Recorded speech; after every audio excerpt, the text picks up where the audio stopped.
And that's Mm, the whole process to connect with clients, serve them, make a proposal is actually that prototyping process, mm, which means that you need to put it out there enough. And I'll talk about what enough is because most coaches underestimate that part. Put it out there enough for people to test it out. And then ultimately, it's the marketplace or people decide whether or not your services are good enough, not you. mm, You're a mhm, precious snowflake, just like everybody else. It was funny. It was this one speaker. He was talking about sales. He's like, I'm not talking about you. I'm not saying you're not good enough. You're all precious snowflakes. That's good."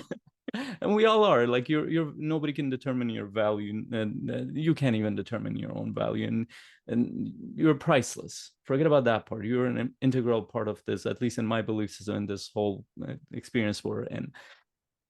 But what we're talking about is a system that human beings have built, a capitalistic system that relies heavily on people's feedback to move this forward. If you cannot separate that, you will always take that separately, personally. Now, if you built a pen, you would still be attached to some degree, but you will not take it personally that somebody's looking at that pen.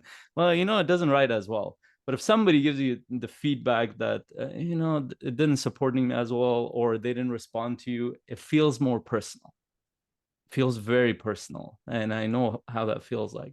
So that part, just like you're separating your brain from yourself, you need to separate the market reality from yourself. Now, your self-worth and stuff, yeah, that's an issue. That's a needs issue that was not met at some point in your life, likely early childhood. I still have that. I've done a lot of trauma work and it's a likelihood that you might never get over that, or at least you might deal with the intensity of it. It might be with you the rest of your life.